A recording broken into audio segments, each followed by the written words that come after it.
October 1st, verbal abuse. Threatened to rain down legal and financial hardship.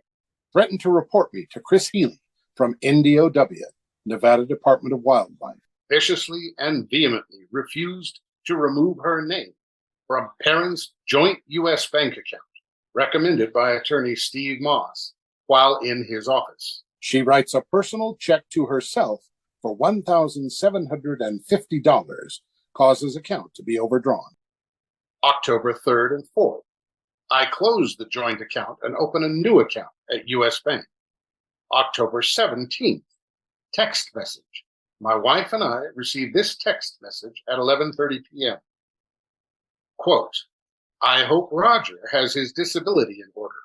Also, maybe he'll sell your parents' house for his disability fraud since he has power of attorney. That will give him some money. November 30th, threatened over phone to deny me access to residence at 2685 Nob Hill Drive.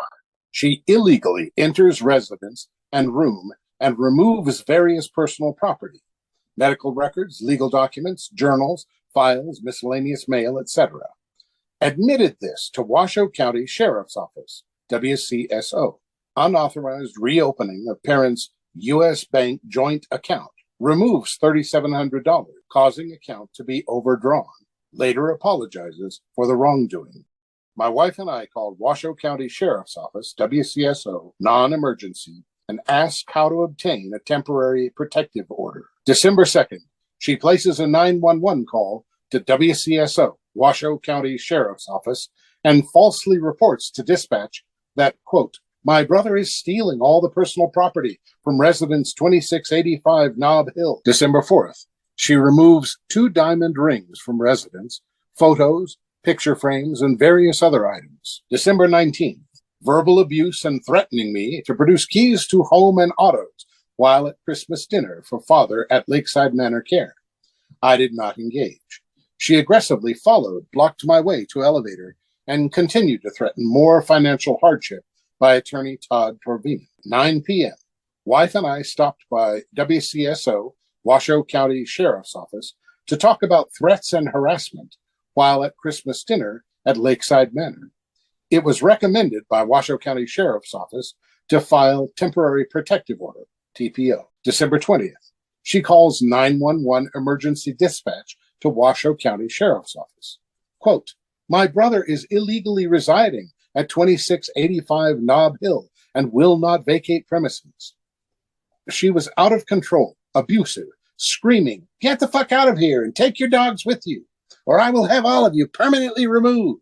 After Washoe County Sheriff's Office Deputy Vanderwall and Coos and others leave, she continued to invade my privacy, trespass in the room of my wife and I by rifling through drawers, looking for keys to the home and cars. December 23rd, she attempted to gain access to 2685 by jimmying door locks, checking windows, told me previously she would gain access with the help of a locksmith. I'm fearful if she gains access to the residence, I have firearms and money in the home. Inappropriate use of parents' U.S. bank account funds to retain attorney. Inappropriately enters a legal real estate contract with father. I have been granted through the Hillygus Family Trust power of attorney for health care and financial decisions for both of my parents. I'm concerned for everyone's safety and must continue to care for both of my parents into the future.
6.1.1. The trustee may sell all real property owned by the trust at the time of the death of the surviving settlor and divide the net sales proceeds equally between Roger E. Hillygus and Robin R. Hillygus Renwick, and distribute the proceeds outright and free of trust. Roger E. Hillygus and Robin R. Hillygus Renwick may elect to retain all or some of the real property. In that event, such real property will be distributed to them as tenants in common, each owning an equal undivided 1/2 interest. Roger E. Hillygus or Robin R. Hillygus Renwick may elect to receive his/her share as one more of the real properties. Regardless of the manner in which the real property is distributed to Roger E. Hillygus and Robin R. Hillygus Renwick, in cash or property, the value of the distribution to each of them must be equal. Should either Roger E. Hillygus or Robin R. Hillygus Renwick dispute the retention of real property by the other, then all real property must be sold and the proceeds divided equally between them and distributed outright and free of trust.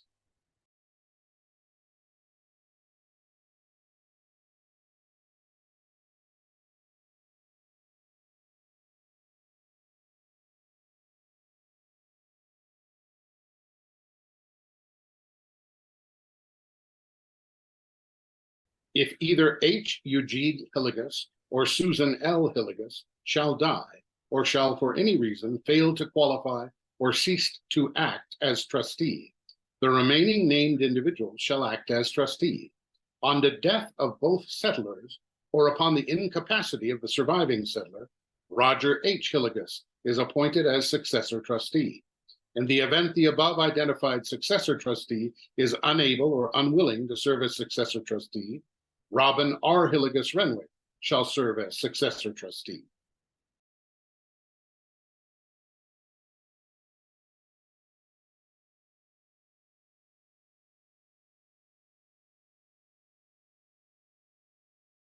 In witness whereof the settlers set their hand and seal, and the trustees have caused these presents to be executed on the day and year first above written. Settlers H. Eugene Hillygus, Susan L. Hillygus. Trustees H. Eugene Hillygus, Susan L. Hillygus. State of Nevada, County of Washoe. On this 24th day of August, 2011, H. Eugene Hillygus and Susan L. Hillygus, as settlers and trustees, known or proved to me to be the same persons whose names are subscribed to the foregoing instrument, personally appeared before me and acknowledged that they executed the foregoing instrument freely and voluntarily for the uses and purposes herein expressed. Stephen.C.Moss, Notary Public.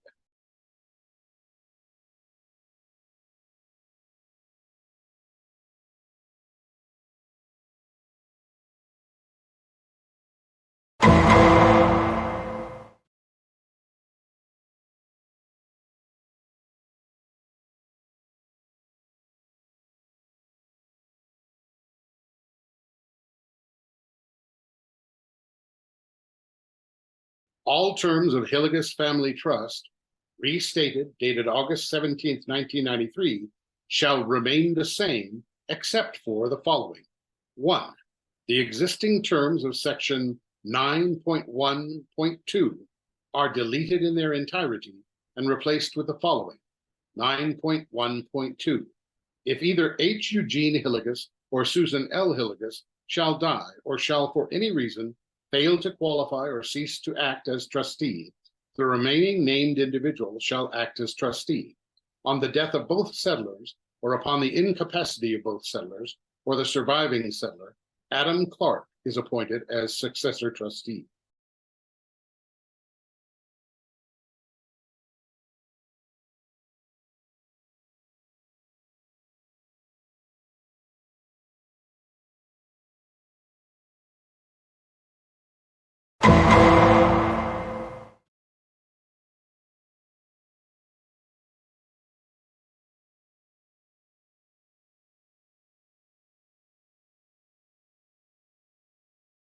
Dated this 11th day of June, 2014.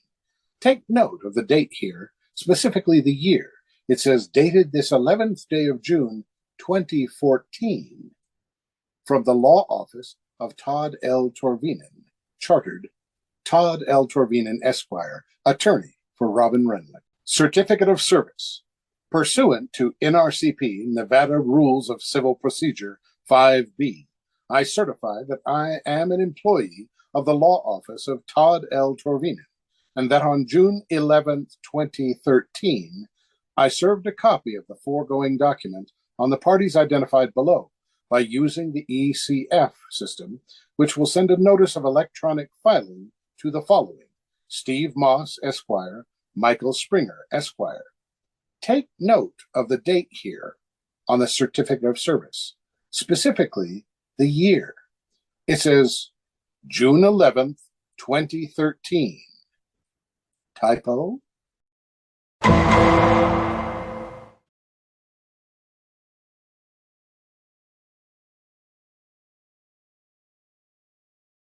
(2630) Don L. Ross, Nevada bar number 3802. Jason Morris, Nevada bar number 10689. Lauren D. Burkich, Nevada bar number 12357. Woodburn and Wedge, 6100 Neal Road, Suite 500, Post Office Box 2311, Reno, Nevada 89505. Attorneys for Roger Hillygus.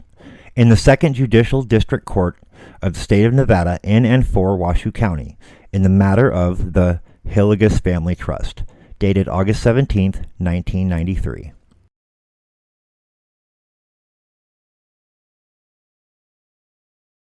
Case number PR 14-00025. Department number PR, which stands for probate. Hearing date June 19, 2014. Hearing time 8:15 a.m.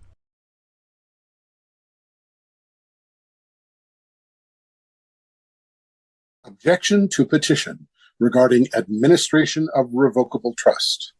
Roger E. Hillygus, by and through his attorneys Don L. Ross and Lauren D. Burkich of the law firm Woodburn and Wedge, hereby submits his objection to petition regarding administration of revocable trust filed by Stephen Moss, purportedly on behalf of H. Eugene Hillygus. This objection is based upon the following Memorandum of Points and Authorities. Memorandum of Points and Authorities. H. Eugene Hillygus, hereafter Gene, and Susan L. Hillygus, hereafter Sue, executed the trust agreement for the Hillygus Family Trust on August 17, 1993, attached hereto as Exhibit 1. Section 9.1.2 of the trust agreement provides as follows. 9.1.2. If either H. Eugene Hillygus or Susan L. Hillygus shall die, or shall for any reason fail to qualify or cease to act as trustee, the remaining named individual shall act as trustee. On the death of both settlers, or upon the incapacity of the surviving settler, Roger H. Hillygus is appointed as successor trustee. In the event the above identified successor and trustee is unable or unwilling to serve as successor trustee, Robin R. Hillygus Renwick shall serve as successor trustee. Although the language of this section is poorly drafted, Section 9.1.2 manifests Gene's and Sue's clear intent that in the event neither of them is able to act as trustee of the trust, then their son, Roger H. Hillygus, hereafter Roger, is to serve as successor trustee of the trust. Gene's and Sue's intent in this regard was verbally confirmed by them in a meeting held with their children and Mr. Moss while in Mr. Moss's office on October 2nd, 2013. The various players in this unfortunate family drama and their counsel are all aware that Gene suffers from dementia and that Sue suffers from the effects of Alzheimer's disease. That situation was, in part, the reason for the Hillygus family to meet with Mr. Moss in October of 2013. On December 11th, 2013, Mr. Moss drafted a letter to Dr. Kent Elliott, M.D., of the Renown Medical Group. In his letter, Mr. Moss states, in pertinent part as follows. Emphasis added. As Gene's physician, I respectfully request, on behalf of the trust, a written certification that addresses whether he is incapacitated, as defined above, and able to properly handle his affairs, i.e., manage the trust. This certification will also determine whether Gene is able to make appropriate decisions about his health care. Gene signed a health care power of attorney that designates Roger E. Hillygus as his attorney-in-fact for health care decisions in the event Gene and his wife Susan are incapacitated. A copy of the signed power of attorney for health care decisions is enclosed with this letter. I believe that Gene and Susan are incapacitated and unable to make healthcare decisions for Gene. Therefore, Roger E. Hillygus is authorized to make healthcare decisions for Gene. In response to Mr. Moss's request, Dr. Elliott evaluated Gene on December 13, 2013. In a letter to Mr. Moss of that same date, Dr. Elliott stated as follows: "It is my medical opinion that Herbert Hillygus suffers from an irreversible and progressive vascular dementia. As a result, he does not have the capacity to properly make his own healthcare decisions, nor is he able to properly handle his financial and legal affairs, including handling his family trust." Inexplicably, within about 2 weeks following Mr. Moss's receipt of Dr. Elliott's letter, Mr. Moss prepared an amendment to the trust agreement to be signed by Gene, despite Dr. Elliott's determination of Gene's incapacity. With Mr. Moss's assistance, Gene signed the amendment on January 3, 2014. That amendment is now the subject of the instant petition in which Mr. Moss, purportedly on Gene's behalf, seeks to enforce the terms of the amendment. Prior to the previously scheduled hearing on the petition, Mr. Moss and Gordon Muir, Esquire, who is counsel for Sue, met with the undersigned counsel for Roger. Among other things, it was agreed that both Sue and Gene would be further evaluated by a neurologist. Gene had previously refused to keep 2 appointments with Dr. Jonathan Spivak, a neurologist who was to further evaluate Gene. So the agreement among counsel was to be sure that each of Gene and Sue would be evaluated within a certain time frame and that the original hearing in this matter would be vacated. Gene was finally evaluated 3 times during the month of April 2014 by Dr. Deborah Fredericks, a psychologist. Gene was accompanied at each of those visits by his daughter, Robin. Dr. Fredericks determined that Gene, quote, has a vascular dementia and is not, quote, competent to make decisions about managing his personal financial affairs, including changing successor trustees and amending distribution of his estate. So, in light of a determination of incapacity immediately prior to Gene's execution of the amendment, and a determination of incapacity shortly after Gene's execution of the amendment, one has to ask, how is it that Mr. Moss can claim that Gene had sufficient capacity to execute the amendment?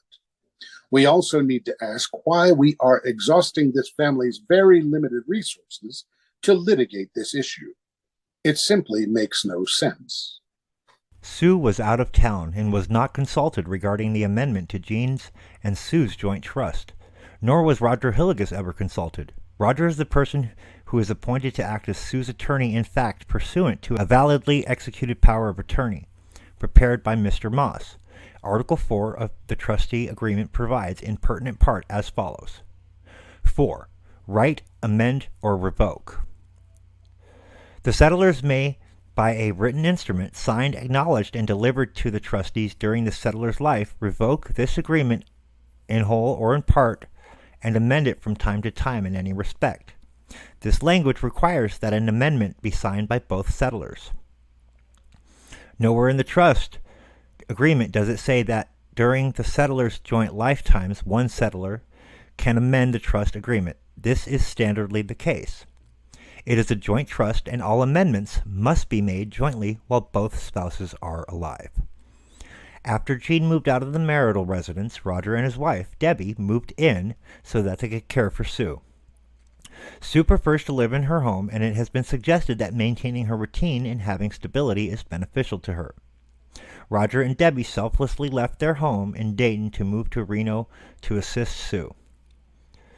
Roger had been commuting from Dayton, Nevada on a regular basis for several months to provide care and assistance to his parents. Rather than be thankful for this family support of Sue, Robin and Jean began a campaign against Roger and Debbie, which eventually resulted in Roger and Debbie being evicted from the marital residence. Sue was then left alone in the home by Jean and Robin and ultimately had a breakdown and ended up in the hospital after Roger found her lying on the floor of the residence.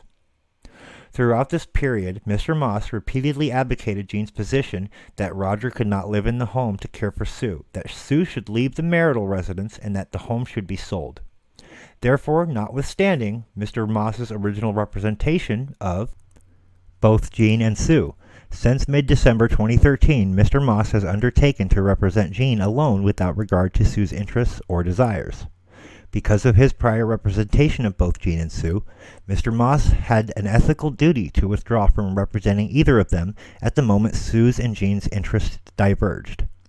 Mr. Moss has never obtained, or to the best of Roger's information and belief, ever attempted to obtain a signed waiver from Sue or her counsel, which would permit him to continue to represent Jean in matters that are adverse to Sue's interests.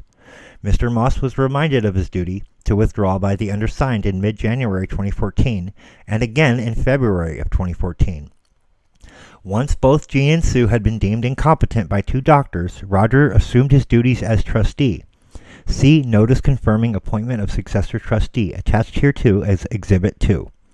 Jean and Roger's relationship improved over the last few months, and Jean has decided that Roger should be confirmed as the successor trustee. However, Mr. Moss, without his client's authority, still persists in his frivolous attempts to confirm the amendment, with the result that the Hillygus family's limited resources continue to be needlessly squandered on legal fees. Roger respectfully requests that this court deny the petition. Roger and his wife, Debbie, have tirelessly cared for Sue. Roger is committed to responsibly serving as successor trustee of the trust. The undersigned affirms that this document contains no social security numbers, dated this 18th day of June, 2014, by Don Ross, Esquire, signed by Lauren D. Burkich, Esquire, attorneys for Roger Hillygus, successor trustee. Affidavit of Roger Hillygus, State of Nevada, County of Washoe. I, Roger Hillygus, being first duly sworn, depose and state as follows. 1. I am the trustee in the above captioned action and make this affidavit of my own personal knowledge. 2. I have read the accompanying objection to petition regarding administration of revocable trust and know the contents thereof, that the same is true of my own knowledge, except as to those matters which are therein stated on information and belief, and as to those matters I believe them to be true. I swear under penalty of perjury that the foregoing statements in this affidavit are true. The undersigned affirms that this document contains no social security numbers, dated this 18th day of June, 2014, signed Roger Hillygus. Subscribed and sworn to before me this 18th day of June, 2014, Michelle L. Novak, Notary Public, signed. Certificate of Delivery via eFlex. Pursuant to NRCP 5B, I certify that I am an employee of the law offices of Woodburn and Wedge, 6100 Neal Road, Suite 500, Reno, Nevada, 89511, and that on the 18th day of June 2014, I electronically filed the foregoing document with the clerk of the court system, which will send an automatic notice of electronic filing to the following: Stephen.C.Moss, Esquire, tod.torvinen, Esquire, Gordon Muir, Esquire, dated this 18th day of June 2014. Sharon Bradley.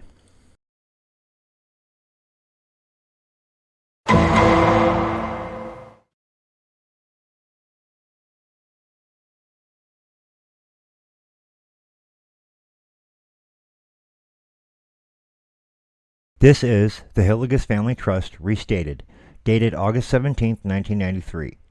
Prepared for H. Eugene Hillygus and Susan L. Hillygus. Law Offices of Michael B. Springer, P.C., Attorneys at Law. 9626 Prototype Court, Reno, Nevada, 89521. The Hillygus Family Trust restated, dated August 17, 1993. This trust agreement, made this 24th day of August 2011 at Reno, Nevada, between H. Eugene Hillygus and Susan L. Hillygus, husband and wife of Reno, Nevada, referred to as the settlers, and H. Eugene Hillygus and Susan L. Hillygus, husband and wife of Reno, Nevada, referred to as the trustees. Section 4. Write, amend, or revoke.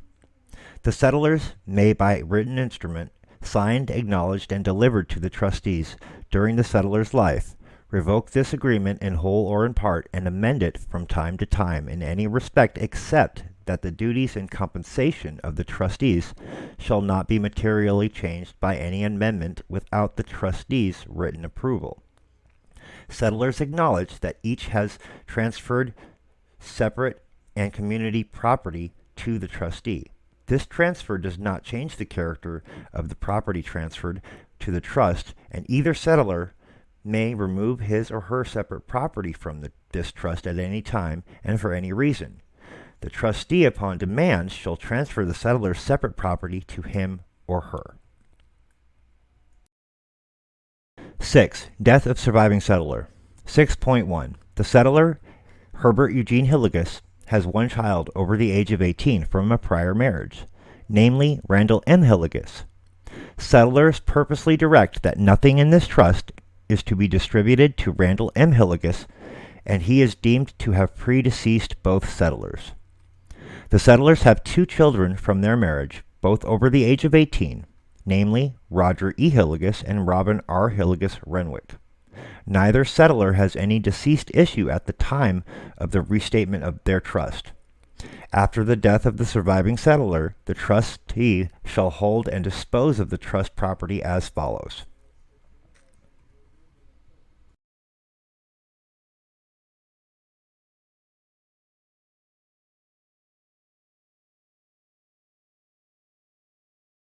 (9.1.1) Herbert Eugene Hillygus and Susan L. Hillygus are appointed as co-trustees. When both co-trustees are alive, both co-trustees acting jointly or individually may take action as authorized by the trust. 9.1.2 If either Herbert Eugene Hillygus or Susan L. Hillygus shall die or shall for any reason fail to qualify or cease to act as trustee, the remaining named individual shall act as trustee. On the death of both settlers, or upon the incapacity of the surviving settler, Roger H. Hillygus is appointed as successor trustee. In the event the above identified successor trustee is unable or unwilling to serve as successor trustee, Robin R. Renwick shall serve as successor trustee.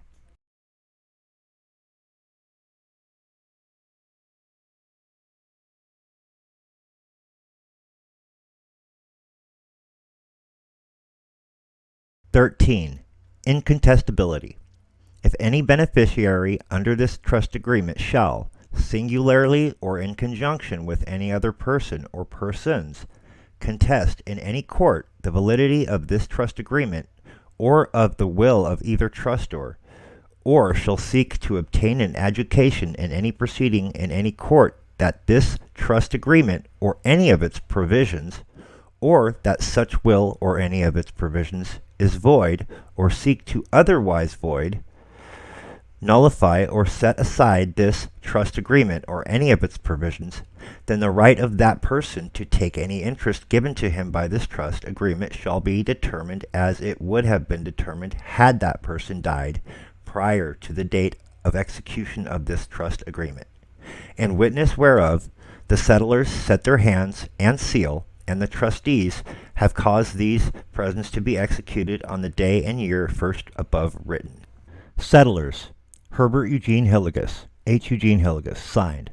Susan L. Hillygus, signed. Trustees: Herbert Eugene Hillygus, H. Eugene Hillygus, signed. Susan L. Hillygus, signed. State of Nevada, County of Washoe, on this 24th day of August, 2011, Herbert Eugene Hillygus and Susan L. Hillygus, as settlers and trustees known or proved to me to be the same persons whose names are subscribed to the foregoing instrument, personally appeared before me and acknowledged that they executed the foregoing instrument freely and voluntarily for the uses and purposes therein expressed. Notary Public, Stephen.C.Moss.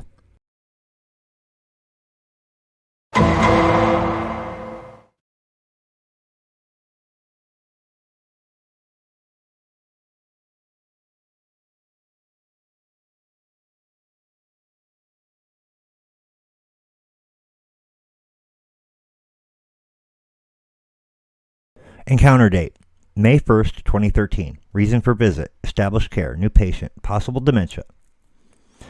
HPI, Mr. Hillygus is 79 years old, who brought by his family because of concerns about his memory. His son accompanied him in the visit. The family noticed that he is repeating himself, social inappropriateness, like not considering other people's personal space, hugging everybody, and at one point, he had an obsession with some form of internet cards, which involved check writing. Diagnosis, dementia, primary, 294.20. Encounter date, December 12th, 2013. Reason for visit, medication problem. His son did bring in a letter from their attorney indicating a need for a letter supporting the fact that with his dementia the patient cannot take care of his own financial and legal affairs. I will be doing this letter as time permits for them. I will also be sending a letter to the DMV indicating that the patient should be withheld from driving due to his dementia at this time. Diagnosis, dementia, vascular, 290.40.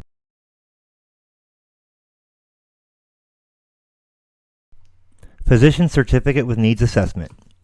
I, Kent Elliott, MD, am qualified in the following way to complete this form. Yes, I am a physician licensed to practice in the state of Nevada. Section 1. I examined Herbert Eugene Hillygus, an adult, on 12th of December 2013. This patient's diagnosis and condition is vascular dementia, 290.40, progressive. Significant memory impairment. In addition to examining the patient, I reviewed the following documents. Neurology evaluation. Adele A. Aziz, MD. I certify that this adult patient is unable to respond. Check all that apply. Yes, to a substantial and immediate risk of physical harm. Yes, to an immediate need for medical attention. Yes, to a substantial and immediate risk of financial loss. Describe immediate risk or need. No current or immediate risk. It should be noted that this statement by Dr. Kent Elliott clearly illustrates that there was no immediate risk. Does the patient present a danger to himself or herself? Yes. Does the patient present a danger to others? Yes. Why or why not? Risk of danger wandering, getting lost, risk for accident during driving. Has the patient been subjected to abuse, neglect, or exploitation? No. If yes, please explain. It should be noted that this proves, according to Dr. Kent Elliott's own determination, that Eugene Hillygus had not been subject to abuse, neglect, or exploitation. This is contrary to Robin.Renwick's claims that Roger was exploiting his father. Section 2. Does the patient need a guardian? Yes. Why? Unable to manage own fiscal or legal affairs. This part in Section 2 demonstrates that Eugene Hillygus was in need of a guardian to manage his affairs. Why was this ignored by Mr. Moss for so long? I declare under penalty of perjury that the foregoing is true and correct. Date, 12th of January 2014. Signature, Kent Elliott. The date here says 12th of January 2014. From the law offices of Michael B. Springer, PC. Dear Dr. Fredericks, I represent H. Eugene Hillygus. There is a matter pending in the probate department of the local district court which requires a competency evaluation of Gene and his wife, Sue Hillygus. Some of the issues that require the evaluation of a medical professional are: is Gene or Sue Hillygus competent to make decisions about managing their personal or financial affairs, including changing successor trustees and amending distribution of their estate? Sincerely, Stephen.C.Moss, Esquire. Signed. Dear Mr. Moss, thank you for referring Mr. Hillygus for competency evaluation. As you know, this is an 80-year-old gentleman who is trustee of the Hillygus Family Trust. Mr. Hillygus' wife has advanced Alzheimer's disease. He is currently living at the villas while his wife lives with their son and daughter-in-law in Dayton, Nevada. There is some concern over the possible financial exploitation by the designated first successor, Mr. and Mrs. Hillygus' son, Roger. The principal question put forth for this competency evaluation is whether Mr. Hillygus is able to function as sole trustee.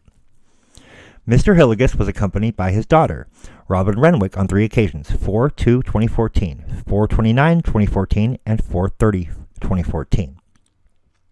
Mr. Hillygus, along with his daughter, were interviewed during our first visit. Then he returned for cognitive testing and further interview on the second and third visits. The majority of testing was conducted on April 29, 2014. When he returned on April 30th, 2014, to complete testing, it was reported that he had visited urgent care that AM due to an onset of shingles overnight. Due to this event and the fact that he did not sleep well the night before, secondary to shingles pain, only a few tests were administered. However, during the first testing session, he was not experiencing any complaints or pain and discomfort. More inconsistencies with the dates again. This is becoming a pattern.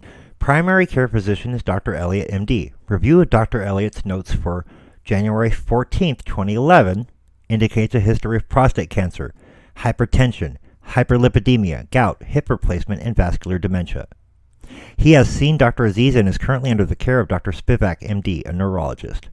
His current medications include Namenda, and the 2011 note by Dr. Elliott reports albuterol, Cialis, amiperazole, levothyroxine, Avalade, allopurinol, Aricept, and verapamil. The financial situation is at question since both Mrs. Hillygus was declared incompetent to function as co-trustee and Roger is named as first successor trustee. Mr. Hillygus reported that he is currently sole trustee and cannot recall whom was named as first successor trustee. He reports his investment portfolio has not been depleted and valued at over $300,000. He understands that he can no longer manage his financial affairs, but is adamant that Roger not be named as trustee. He believes Roger has some brain damage from the accident that caused his disability, in addition to having exploited money that Mr. Hillygus believed was to be exclusively for the care of his wife. He reports that he trusts his daughter, Robin, and granddaughter in making financial and personal decisions on his behalf. According to Mr. Hillygus, Jean, after his wife's Alzheimer's disease began to progress, she became vulnerable to undue influence by their son Roger. She became completely controlled by their son Roger. At first, Roger was very helpful, according to Jean, coming over to help with meals, domestic chores, and his mother's care. Eventually, Roger moved into their home and continued to provide much-needed assistance. Jean is unclear how his son could move into their home while still being married. He also perseverates over his dislike for his daughter-in-law, Debbie, who he reports is uneducated, crude, and rude. It is a strong belief, and possibly delusional, that Roger turned my wife against me. According to Mr. Hillygus, Roger engaged in an insidious plan to influence his mother, take over the family estate, and kick Mr. Hillygus out of his own home while isolating his wife. He stated, "We had to have the police remove them." He reported that his son often had him sign blank checks and had him placed in a previous assisted living community against his will. According to his daughter, Robin, there was financial exploitation and emotional manipulation. She relates that Roger did move his wife, Debbie, in with Jean and Sue, and then relocated Jean out of the home. Mr. Hillygus reported that he cooperated with the move, but did not understand exactly what was happening at the time, then hated the place he had been moved into. I probably went along with it, but he, referring to Roger, made it sound so good. My whole life has turned around. He did not understand that he would be permanently removed from access to his wife, and is very resentful of the fact that he is not able to regularly visit his wife. When asked about plans for the future, Mr. Hillygus reported that he would like to stay where he is currently living and his wife should move into an Alzheimer's facility. He states, "I am getting older. I am moving into a dangerous area, cannot manage everything." He agrees that someone else should take over management of the trust and wants his daughter, Robin, to manage his affairs. I hope Robin will sell the house and get me out of the financial hole we are in. Although he is estranged from Roger, he still wants him included in the will because, after all, he is my son. He identified Darla, her husband, and his son Randy as trusted family members. He was able to name all his natural beneficiaries. He believes everyone is named in his current will and cannot name his current first successor trustee. Conclusion. Mr. Hillygus demonstrates very limited understanding of his current legal challenges. In my opinion, he was very likely subject to undue influence and financial exploitation by his son Roger. He does not demonstrate contractual capacity. He only demonstrates 2 of 3 elements of testamentary capacity. With regard to decisional capacity, his plans for the future for both himself and his wife appear logical and insightful. I was able to observe medical decision-making because he developed shingles after the first day of testing. Although he understood that shingles was a condition that needed treatment, he did not understand or remember the treatment and was very confused over the medications that were prescribed. In my opinion, Mr. Hillygus is unable to respond to a substantial and immediate risk of physical harm, to an immediate need for medical attention, and to a substantial and immediate risk of financial loss. It is also in my opinion that he has been subjected to undue influence, financial exploitation, and medical neglect by his son Roger. Signed, Deborah Fredericks. Deborah Fredericks, Ph.D., RNC, APN, PMH, CNS-BC. It is suspected that Robin Renwick was overmedicating Eugene during the time of the Deborah Frederick's competency evaluation in order to make him more amenable and susceptible to her undue influence.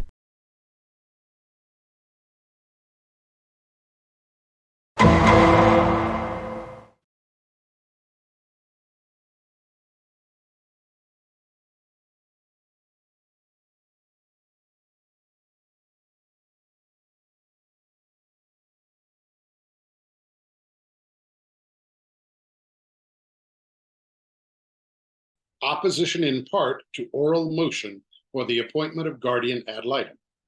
Memorandum of points and authorities. H. Eugene Hillygus, hereafter Gene, and Susan L. Hillygus, hereafter Sue, executed the trust agreement for the Hillygus Family Trust on August 17, 1993, attached hereto as Exhibit 1. Section 9.1.2 of the trust agreement provides as follows. 9.1.2. If either H. Eugene Hillygus or Susan L. Hillygus shall die, or shall for any reason fail to qualify or cease to act as trustee, the remaining named individual shall act as trustee. On the death of both settlers or upon the incapacity of the surviving settler, Roger H. Hillygus is appointed as successor trustee. In the event the above identified successor trustee is unable or unwilling to serve as successor trustee, Robin R. Hillygus Renwick shall serve as successor trustee. Although the language of this section is poorly drafted, Section 9.1.2 manifests Gene's and Sue's clear intent that in the event neither of them is unable to act as a trustee of the trust, then their son Roger H. Hillygus, hereinafter Roger, is to serve as the successor trustee of the trust. The family members and attorneys involved in this unfortunate family drama are all aware that Gene suffers from dementia and that Sue suffers from the effects of Alzheimer's disease. Sue is represented by Gordon Muir. Steve Moss previously represented Gene. However, pursuant to the June 12, 2014 letter attached hereto as Exhibit 1, Mr. Moss was discharged. Gene is currently not represented by counsel in this matter. Despite the fact that Roger has been the acting successor trustee, Mr. Moss set his previously filed petition regarding administration of revocable trust for hearing, purportedly on behalf of Gene, seeking to appoint Adam Clark as successor trustee. Roger's objection to this petition was filed on June 18, 2014. The petition was set for hearing on June 19, 2014. Mr. Moss conceded at the hearing that Roger was the successor trustee, but insisted, contrary to the terms of the trust, that Roger be removed as trustee. Tod.torvinen, counsel for Robin Renwick, made an oral motion at the hearing for the appointment of a guardian ad litem on behalf of Gene and Sue. Roger hereby opposes that motion as to Sue because a guardian ad litem for Sue is not needed. Sue is adequately represented in this proceeding by Gordon Muir. The appointment of a guardian ad litem for Sue would unnecessarily increase the costs of administration. The limited trust resources need to be preserved for Gene and Sue, and given that Sue is represented by counsel, a guardian ad litem is unnecessary for Sue. There is no objection to the appointment of a guardian ad litem to represent Gene's interests now that he is not represented by counsel. Roger would agree to the appointment of John Smith or Kathy Breckenridge as guardian ad litem, whom the parties previously discussed for this role. Given the termination of Mr. Moss, he should not continue to represent either Gene or Sue in this matter. Mr. Moss represented both Gene and Sue when he prepared their estate plan, which is at issue here. When Gene and Sue's interests became adverse in 2013, Mr. Moss aligned himself with Gene without obtaining a waiver of the conflict. Then, in January 2014, only Gene executed an amendment to the trust agreement prepared by Mr. Moss, well after Gene had been deemed incompetent by his physician, Dr. Elliott. Given the termination of Mr. Moss by Gene, and given Mr. Moss's previous actions, Mr. Moss should be excluded from representing any parties in this case. Roger appreciates that Jean and Sue should be represented in these proceedings. However, the resources of the estate are limited and should be conserved to provide to Jean and Sue. Therefore, a guardian ad litem should be appointed for Jean, but not for Sue. The undersigned affirms that this document contains no Social Security numbers. Dated this 27th day of June, 2014.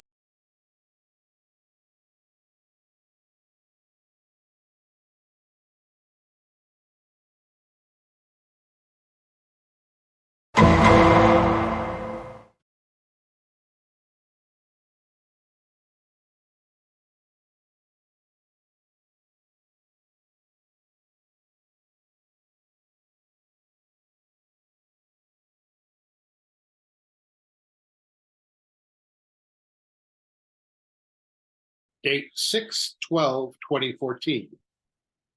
Dear Steve Moss, it appears as though you are not taking my verbal request to you over the phone, discharging you as my attorney. Seriously, let me refresh your memory about the events of that fall. My son, Roger Hillygus, the successor trustee of the Hillygus Family Trust, and I hand-delivered to your office secretary, Cynthia, an original hand-signed letter by Roger discharging you as the attorney representing me and the Hillygus Family Trust. At that time, we both told Cynthia to send us any and all personal property and the complete file along with the final bill. You called me the next day and we spoke about this, and I informed you during that phone call that I no longer need or wanted you to represent me or the trust. You told me that pay the final bill would be $2,000. I am confirming the discharge letter written by Roger. I agree with the terms and conditions of the letter. I am, however, disappointed that you are continuing to represent me after we mutually agreed to terminate our relationship. I realize that you believe me to be incapacitated and that you think you are protecting me from my son, Roger Hillygus. Nothing could be further from the truth. He is the successor trustee and the one I have always wanted to be placed in that position. So please consider this your official notice discharging you as my attorney.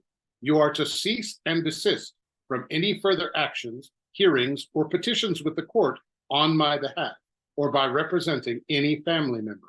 Respectfully yours, Herbert Eugene Hillygus.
Recommendation for order assuming jurisdiction over trust, order setting pretrial conference. The commissioner held a duly noticed hearing on June 19, 2014, upon the petition regarding administration of revocable trust filed by H. Eugene Hillygus through his counsel, Stephen.C.Moss, Esquire. Counsel Moss appeared at the hearing. Also appearing at the hearing were the following additional interested parties: tod.torvinen, Esquire, representing robin.renwick, who joined in the petition; Sharon Januzzi, Esquire, representing Roger E. Hillygus, who opposed the petition;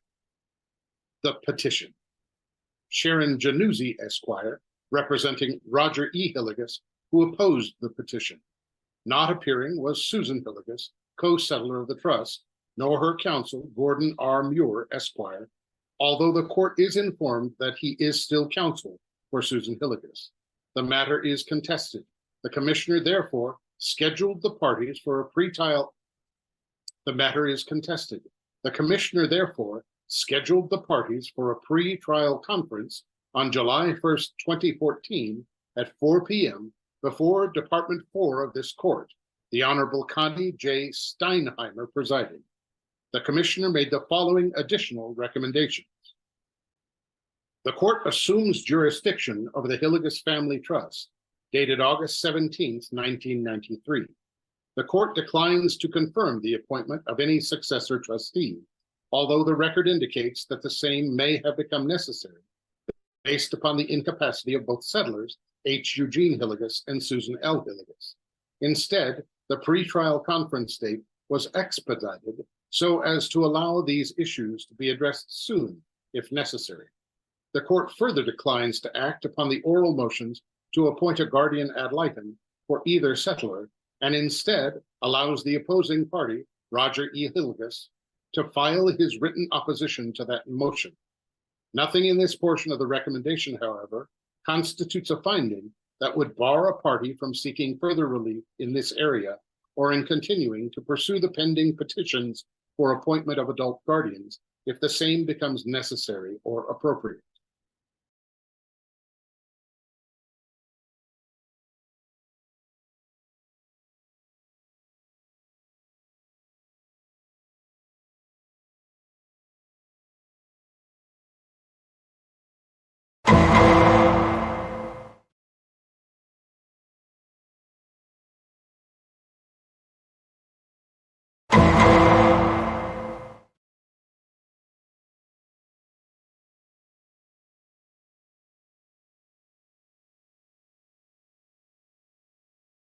Take note of the parcel number here, 552-171-04. This will become relevant later in the timeline. Homestead document dated 11/05/2015, 12:06:37 p.m.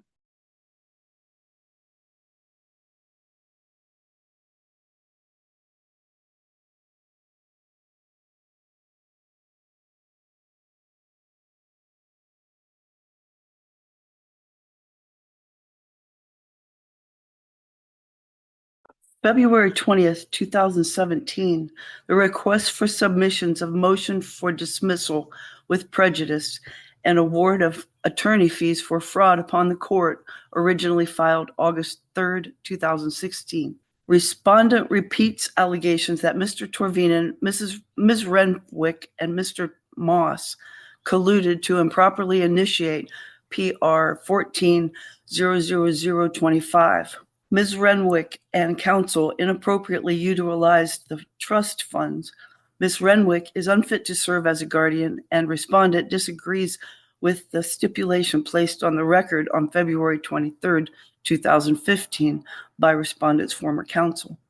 April 18th, 2017, order striking request for submissions, order holding decision in abeyance, notice vexatious litigant. The court noted the motion repeats many of the allegations set forth in the December 17th, 2015 response. The court declined to conclude res judicata, barred the motion in the light of ongoing appeal. The court stated it may entertain a motion to deem respondent a vexatious litigant in the event of future meritless filings. According to the state's claim, Mr. Roger Hillygus had no legal standing or claim in regards to his filings. This is completely false. As we have already established earlier in this timeline, he had absolute legal standing and the right to his due process. The state further claims Roger Hilligus's filings were frivolous and intended to harass the co-guardians, delay, and obstruct proceedings. This claim is false.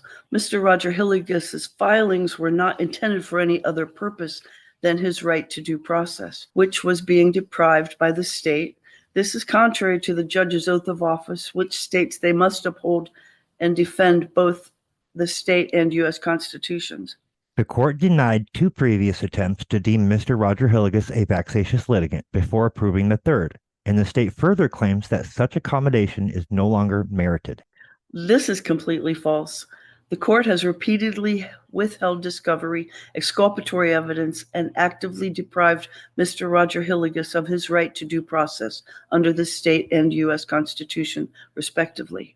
In Section 3 of the approved vexatious litigant ruling, the state admits they forced Roger to incur the financial cost associated with Mr. Torvinen's filings in response to Roger's filings from January 10th, 2017 through March 1st, 2018. This is extortion and completely outside the established rules and procedures regarding judicial conduct in the context of applying the right of due process.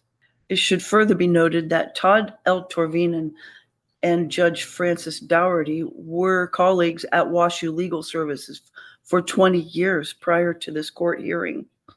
This shows malice of forethought, collusion, and conspiracy to commit extortion by a pre-existing established conflict of interest in regard to tod.torvinen and Judge Francis Dougherty, and establishes patterns and habits and traditions which are in violation of the Constitution. It also should be noted that tod.torvinen's father was a judge, and this further speaks to the patterns of habits and traditions due to nepotism.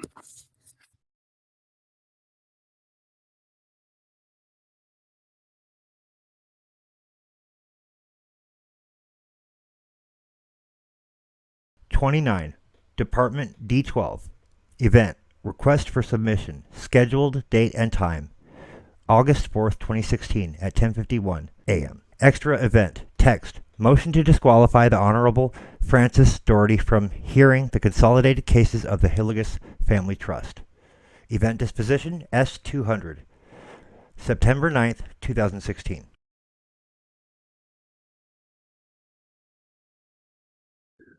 Filing 1023. October 17th, 2018. -1310E. Case Appeal Statement. Additional text. Corrected Case Appeal Statement. Transaction 6932265. Approved by no review. So no review. October 17th, 2018 at 10:25:46 a.m. 1,023 separate filings is what it took Roger to get Dougherty to retire early after removing him from the trust, then deeming him a vexatious litigant.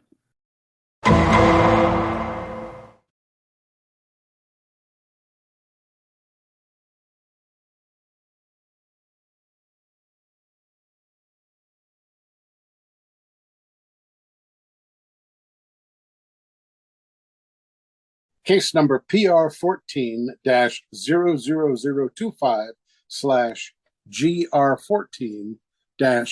14-00159. In the matter of the Hilligus Family Trust, dated August 17th, 1993. In the matter of the guardianship of the person and estate of Susan L. Hilligus. Notice of right to a jury being applied to this case per the Nevada Constitution, Article 1, Section 3. Inviolate forever.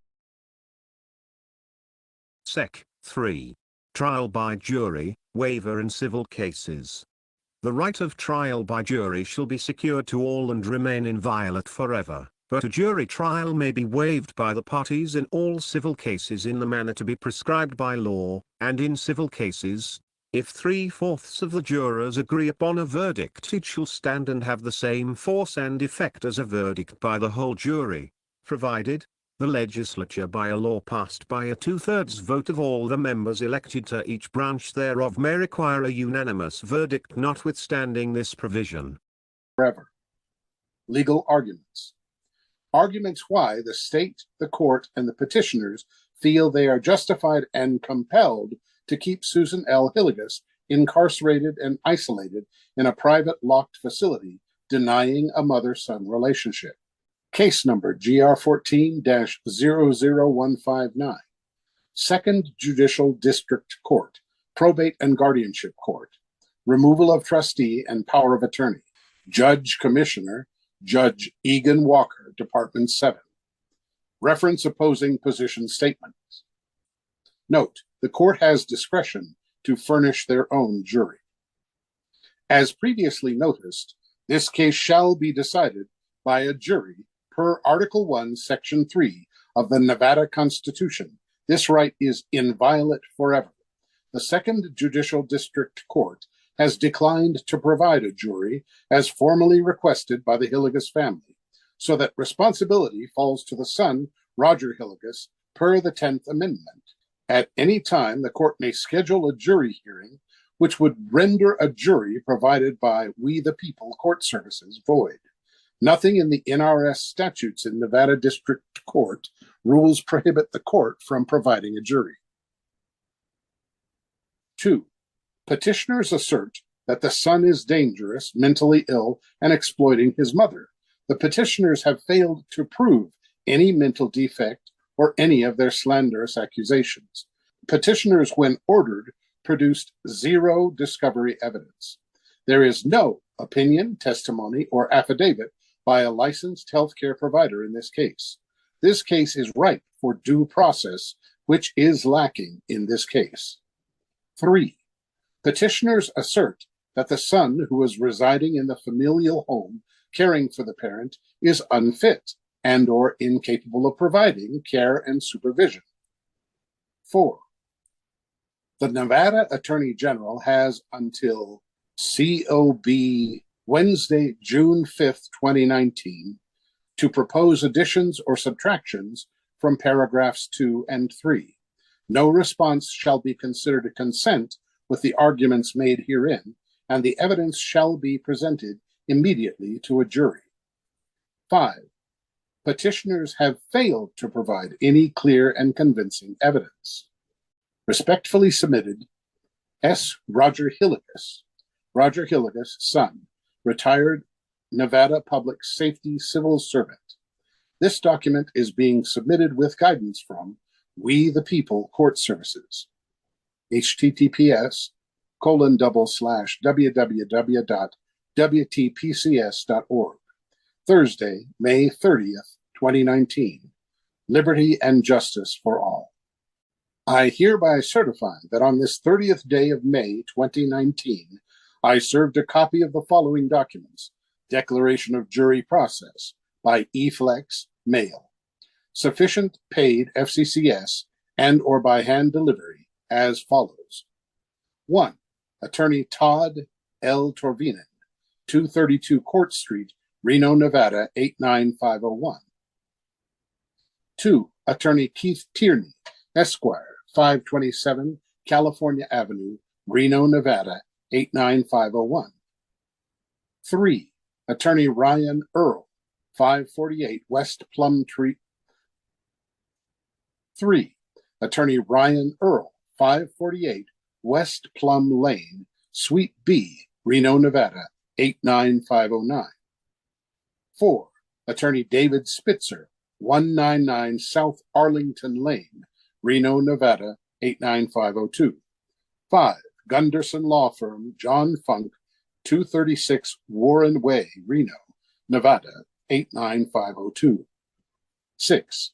Professor of Constitutional Law, Martin Lynch, WTPCS, 1120 West Broadway Road, Apartment 55, Tempe, Arizona, 85282. Case number GR14-00159.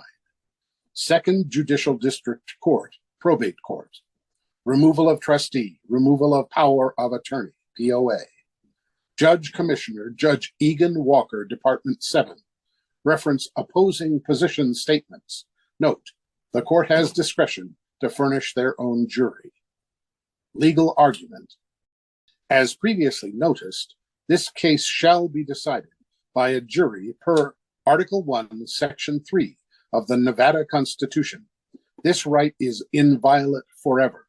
The Second Judicial District Court has declined to provide a jury as formally requested by the Hillygus family, so that responsibility falls to the son, Roger Hillygus, per the 10th Amendment. At any time, the court may schedule a jury hearing, which would render a jury provided by we the people, court services, void. Nothing in the NRS statutes or Nevada District Court rules prohibits the court from providing a jury. 2. I have submitted exculpatory evidence from licensed neurologists and physicians regarding my parents' mental capacity. I have provided notarized trust documents that my mother and father placed me, their son, in a legal position of authority. I am the legal successor trustee of their trust, guardian, and I am the legal exerciser of medical and financial power of attorney for their benefit. I have been denied due process and been illegally removed. I am a 52-year-old professional firefighter, emergency medical technician, EMT, who retired, who graduated with a degree in business from University of Nevada, Reno. All of this and other exculpatory evidence is being suppressed by the petitioners. I have been with my wife for 22 years, with 3 children and 4 grandsons. I have never been criminally arrested or indicted. I have faithfully served my state as a firefighter and public servant for 30 years. 3. My wife and I engaged the help and support of the Washoe County Senior Services, Meals on Wheels, Retired Senior Volunteer Program, and the UNR, University of Reno, Sanford Center, Alzheimer's Center, for training with psychologists. We even attended seminars regarding proper care for my parents. Every member of my extended family are gainfully employed and married. Never has there been any evidence of abuse, neglect, or harm regarding my parents while under our care. Evidence of abuse does exist while under the care of the petitioners. Exculpatory evidence including bank statements, medical records, reports have been suppressed by the petitioners and the court. The only people being financially exploited are Susan L. Hillygus, the Hillygus Family Trust, and me, her son. I purchased airline tickets and other incidentals over time as trustee and power of attorney, POA, for the benefit of my mother for a family vacation in California to visit her family. Petitioners, in retaliation to my legal authority, have filed false statements, perjured testimony, filed false police reports, filed false medical reports, committed theft, had me falsely arrested, illegally searched, and seized my personal property without legal authority. 4. This case calls out for due process. The personal cost to date to my family for litigating this frivolous action, including the items of stolen property, exceeds $700,000. The cost to Susan J. Hillygus and her trust exceeds $1 million. 5. This, along with other exculpatory evidence and reports, will be presented to the jury. All evidence shall be redacted as required by 42 U.S.C. United States Code, subsection 5106A. 6. The state, the court, and the petitioners have failed to meet the burden of proof as required by law, as no clear and convincing evidence exists in this case against Mr. Roger Hillygus, although clear and convincing evidence does exist regarding illegal actions of the petitioners, guardians, and appointed court insiders.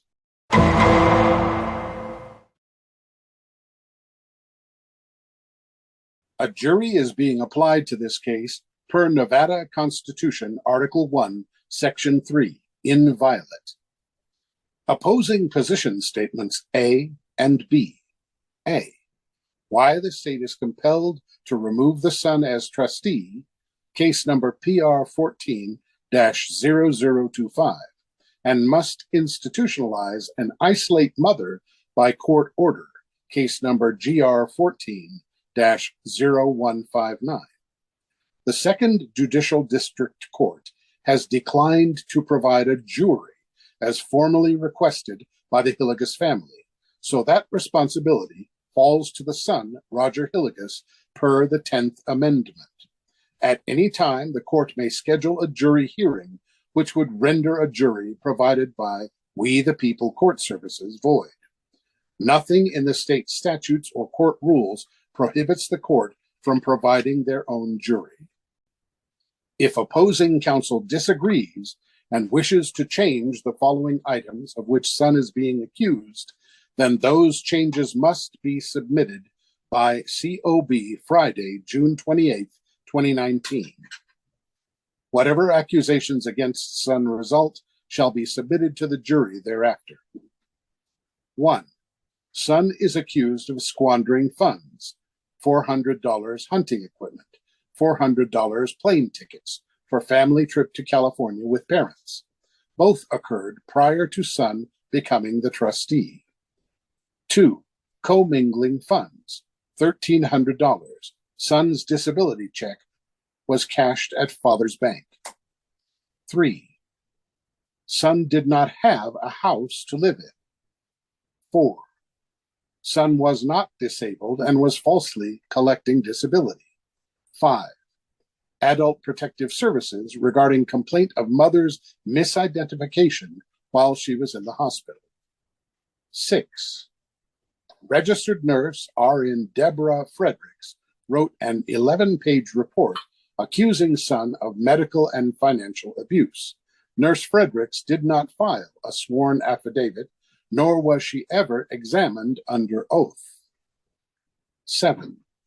4 complaints made to sheriff that son was stealing from parents. No charges were brought. All complaints were made by the petitioner accusing son of crimes and misconduct.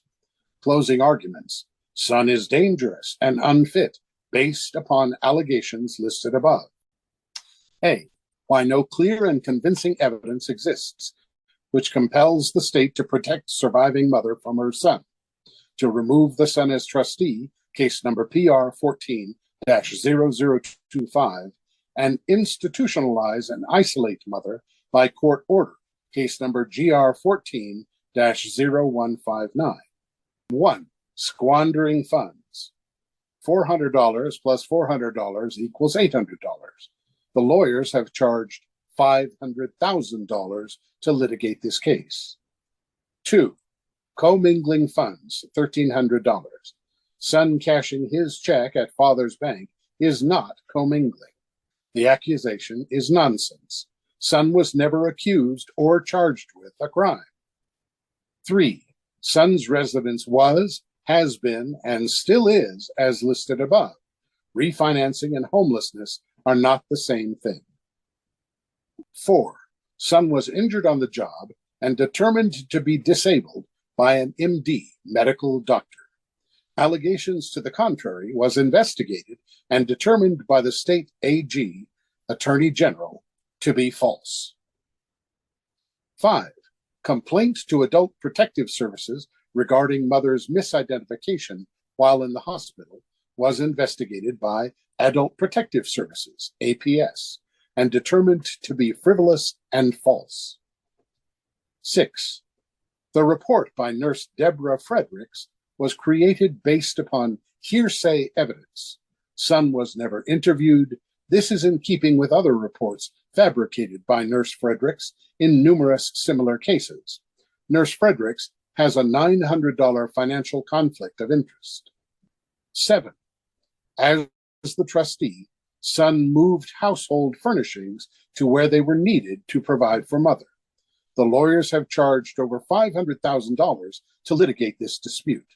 Everyone is being impoverished except for the 20 lawyers who have worked on this case. Therefore, the only people who can rationally be accused of stealing are the lawyers. Closing arguments. Son is a 52-year-old professional firefighter, EMT, emergency medical technician, retired, who graduated with a degree in business from UNR, University of Reno. Exculpatory evidence is being suppressed. Son has never been criminally charged or arrested. Son was a firefighter and public servant for 30 years. Son asserts that the purpose of this litigation is for the lawyers to plunder mother's estate.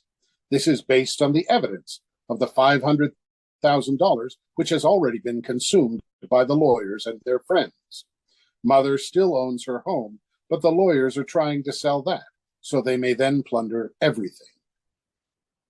In addition, both Son and his sister have been manipulated into this endless conflict, resulting in financial ruin of everyone, both parents and their children. Please see 18 United States Code, subsection 1341, and 18 United States Code, Chapter 96. Son seeks a jury verdict that overturns all judicial orders that nullify the original trust documents and powers of attorney and appoints lawyers or other third parties to these two cases. Case number PR 14-0025, case number PR 14-0025 / case number GR 14-0159. The lawyers will then be free to plunder the estates of other parents and their children. The jury is being processed in this case per the attached notice to judges.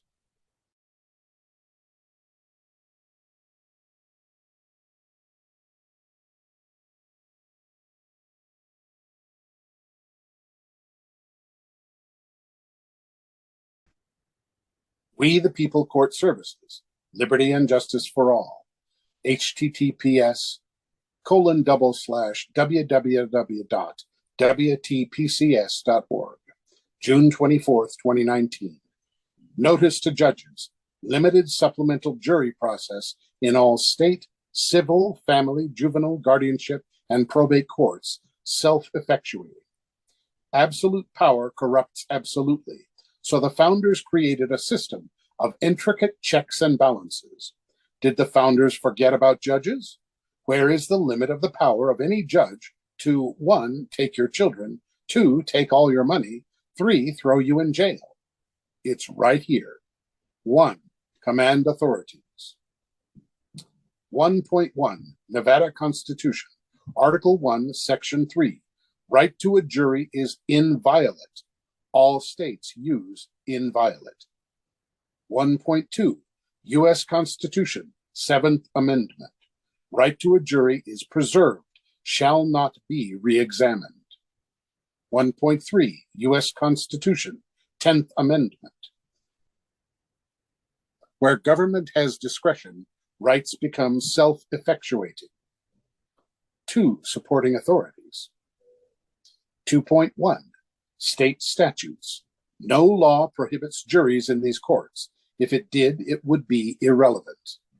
2.2 Federal and state rules of civil procedure, 38 and 39, affirm jury rights are inviolate. 2.3 Family, juvenile, and probate rules of procedure contain no prohibitions to a jury. 2.4 Federalist 83. Juries are the check on the power of civil courts meant to prevent corruption. 2.5 Case law. Minneapolis and St. Louis Railroad Company versus Bombolis, 241 United States 211, 1916. United Gas Public Service Company versus Texas, 303 U.S. 123, 1938. Affirm the court's discretion to furnish a jury. There is no prohibition of juries in civil courts. Any notions of prohibition are false. 3. Jurisdiction. A. The courts, and then B. The people. WTPCS.org. We the People Court Services. 10th Amendment. The people prefer a bench trial. It is efficient and justice is usually rendered without intervention. 3.1. unjust infringement on parental or familial rights, presumption of shared parenting. 3.2, unjust taking of property or money by judicial order.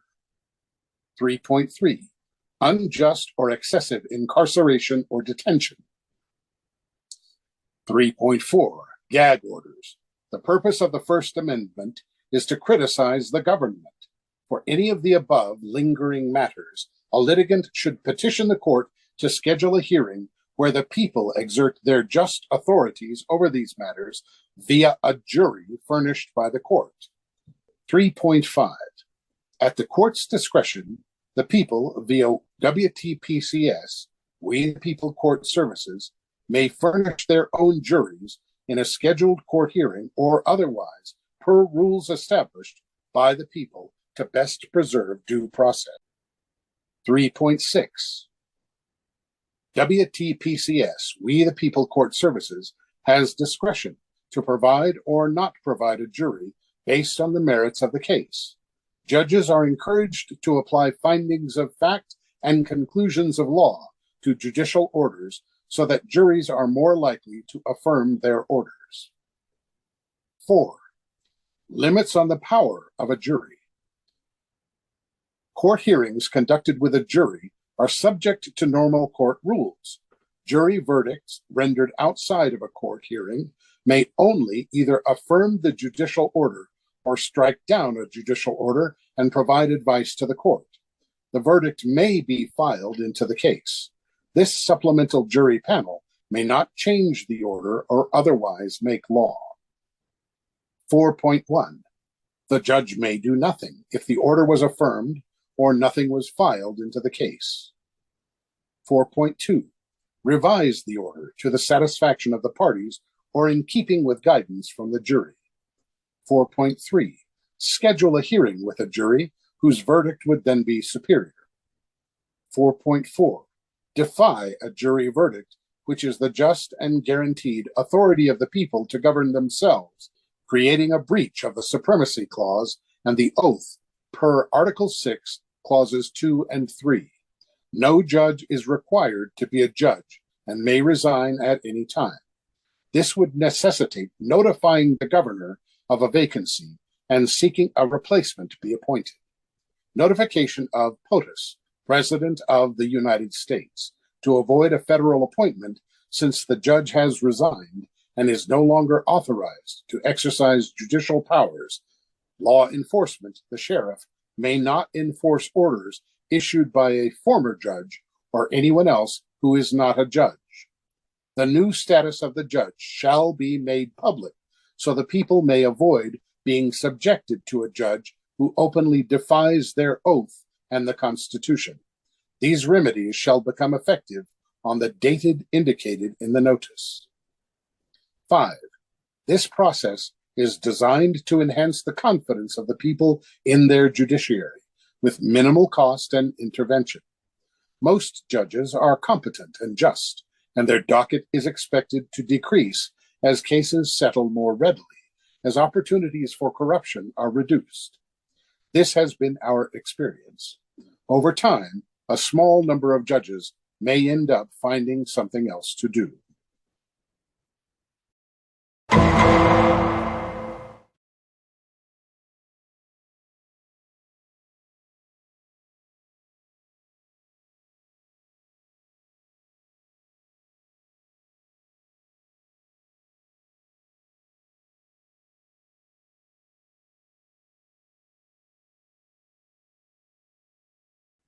Case number PR14-0025, case number GR14-0159, Department number 7, in the matter of Hillygus Family Trust, dated August 17, 1993, PR14-0025, in the matter of the guardianship of the person and estate of Susan L. Hillygus, mother, GR14-0159.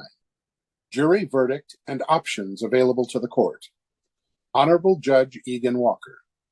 This is notice to the court that a jury has examined the evidence which was approved by the opposing counsels via acquiescence and they have determined and stated in their unanimous verdict that there is not clear and convincing evidence that familial rights must be terminated to protect the parents, and that all orders of this court that interfere with familial rights, as stated in the Hillygus Family Trust documents, are void and unenforceable. Options: 1. Order the immediate release of mother to son's custody and conform to all trust documents as ordered. 2. Convene your own jury to decide this matter. No law prohibits a jury. 3. Or provide findings of fact and conclusions of law explaining how this court is not subject to the authorities listed in paragraphs 1 and 2 of the attached notice to judges. All other legal authorities are subordinate to the Nevada Constitution, inviolate, and the jury has made their decision. The court has until close of business, Friday, July 26th, 2019, to respond to preclude actions described in subsection 4.4. Affirmation: Nevada Revised Statutes 239, no Social Security numbers are anywhere. Dated this 19th day of July, 2019. Signed, Roger Hillygus, son.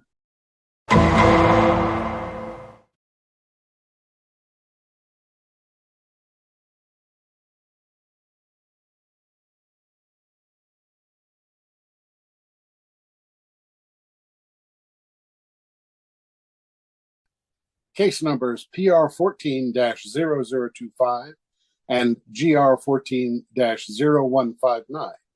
Second Judicial District Court, Nevada, County of Washoe. Guardianship and Estate of Susan Hillygus. Judge Egan Walker. Reference documents for and against termination of familial rights dated June 25th, 2019. Documents meet the confidentiality requirements of 42 United States Code subsections 5106A. This court has been duly noticed of defendant's right to have a jury decide this case. The judge declined to furnish a jury, leaving that responsibility to defendant per the attached notice to judges. The above-mentioned documents have been presented to an 8-person jury panel, and they have produced a unanimous verdict as follows. 2. Jury verdict: the state has not met the standard of clear and convincing evidence that the son is dangerous or abusive to his parents, such that the state is compelled to intervene in this family. Wherefore, all orders that diminish the force of law established by the family trust documents are void and unenforceable. This verdict is effective immediately and may be overturned only by a jury provided by the court under its authorities per Article 3. The court has discretion to utilize its own jury at any time. The right to a jury remains inviolate regardless of the results of the court's discretion. 3. This court now has the discretion to choose any of the options in Section 4, page 2 of the attached notice to judges. 4.2 issues orders that conform to jury verdict. Return mother. 4.3 convene the court's own jury. 4.4 deal with defiance of the Constitution noted. 4. Seventh Amendment. No fact tried by a jury shall be otherwise re-examined in any court of the United States. No place does it say, quote, a judicial order may not be re-examined by a jury. Only the word, quote, inviolate controls in this matter.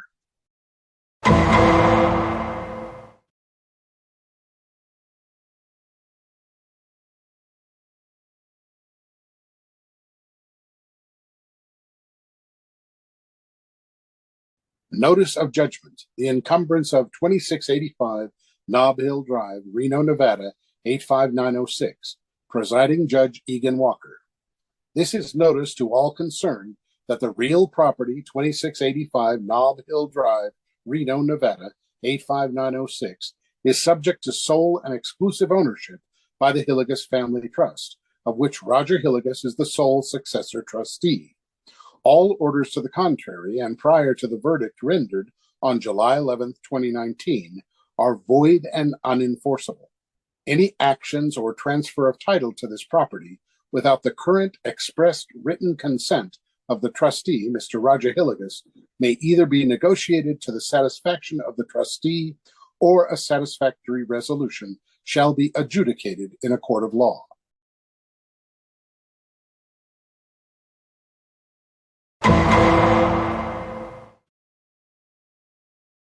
Absolutely. Okay. She put me in charge of her as her power of attorney. I'm her successor trustee to her trust. Okay. I'm her son. Okay. I've cared for her already, and I'm going to continue to care for her. I'm retired fireman. Okay. Perfect. How long has she been in the care facility? 3 years. 3 years. After I had everything in order. That the facility is not going to want you to take her? A little bit. Okay, why is that? That's what I guess I'm getting at. Because when I was there visiting her with a witness, it was all videoed. Gotcha. I was holding her hand, like loving my mother. Yeah. And they said, "You have to leave. You're upsetting your mother." And I said, "What are you talking about?" Okay. And they said, "Well, we've called the police." And I'm like, "Why? I'm sitting here with a witness.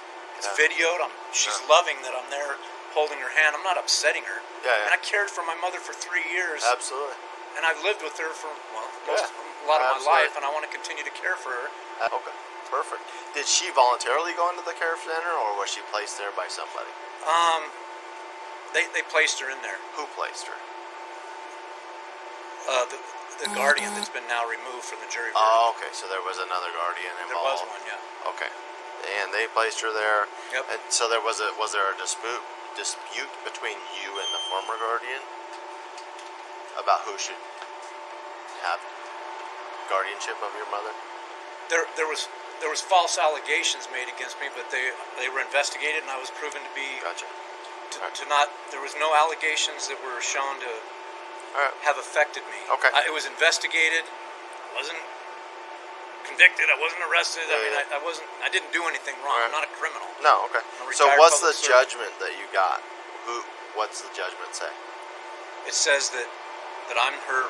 The original trust documents are back in place, which I have, and the original power of attorney, and that all the orders from the court are null and void and unenforceable. The jury verdict controls the position that I have with respect to taking care of my mother. And where is Stone Valley, just so I know in case they call us for some reason? Alright, so what brought you down here? I mean, I understand you want a stable standby. Obviously, we don't do that unless we have some reason. Because we're not here to enforce these court orders. I mean, we don't. And why we would even get involved, I have no idea. Normally, the civil deputies over at the courthouse, if there's a judgment from the court, it gets handed to them, and the civil deputies handle it. So I don't know. I mean, the police department, we don't enforce any civil orders, period. And obviously, you're there to get your mother. I'm trying to come to you guys to explain to you that I've got all the authority to do this. Like I said, we're not involved. We don't get involved in civil judgments, period. Either side. I don't even care what the judge ruled. If the judge ruled that you have full power to walk in there and take the whole facility, that has nothing to do with us. That's a civil judgment. The government has no interest in that, so why would we get involved? So what I'm saying to you is if you get up there, I would bring all your documents. I wouldn't just walk in there and grab her. I'd go see the management of the facility, show them your documents, explain to them rationally, here's my plan, here's what I'm doing, this is why I'm doing it, this is all the documentation that I have. Can you help me fulfill the orders of this so I can get my mom? Every time I'd gone to see her, there was something that she wasn't being taken care of. Okay. And one-on-one care of a son versus one person with 17 people. Oh, I hear you. Absolutely. Every time I went there was issues with my mother not being cared for. Yeah.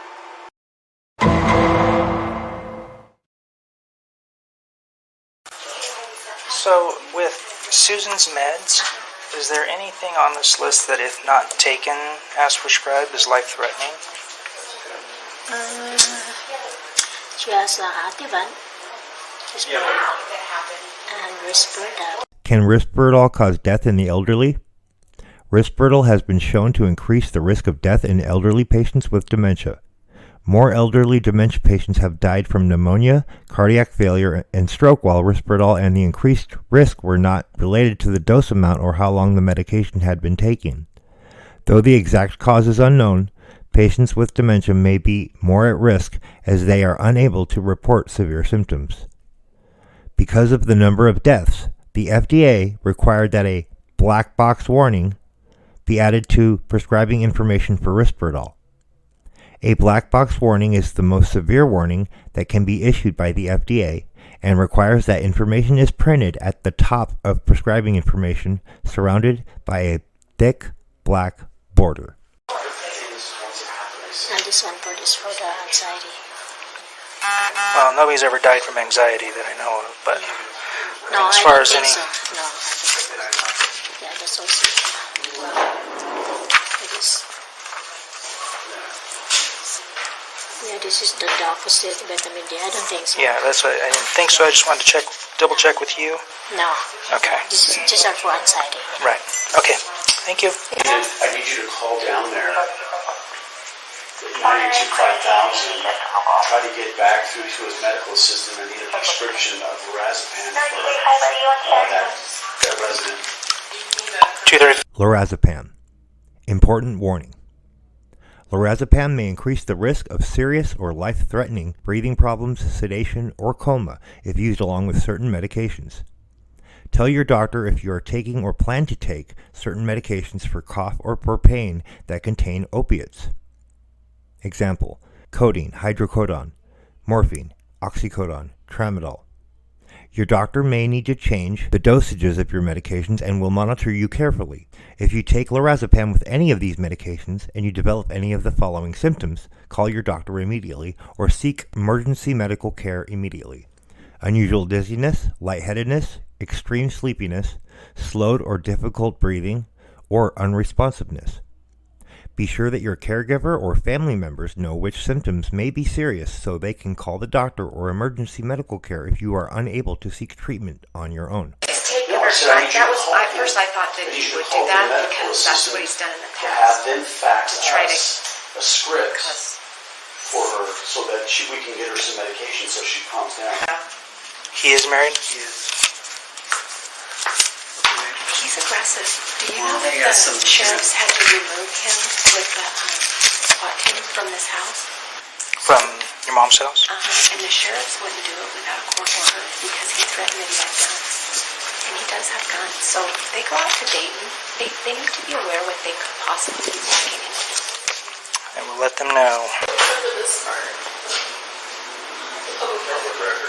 You know, what's going to happen to my mom after? Well, she's not on her meds. She's not going to have her meds. She's not going to get changed. I mean, there's crazy stuff going on. This is a copy of what he said. No, she's barely walk. So he was dragging her. Not literally dragging her, I'm but surprised he didn't pick her up. pulling her. Yeah, I'm shocked. My It's mom, assigned to a detective. okay, but do you understand that my mom's life is in danger right now? In danger. How? How? How? She's with your brother. Have you heard all the stories that we've been going through? That I understand he has. He may have some. medications, so you Okay. believe that he's There- not a hazard. None of your mother's. No, she doesn't. All of her. No, she doesn't. Because I just talked to the med tech because I got a list of her meds, and I confirmed with the med tech because all of her meds are primarily for anxiety, mental health. It's not for. There's nothing physical that if your mom does not take medications, she's going to die from. And I confirmed that with the med tech.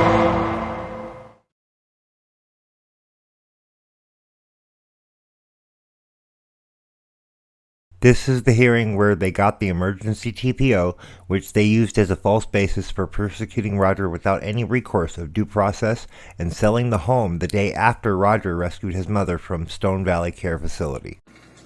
You were aware of what happened, right? Here's a little more.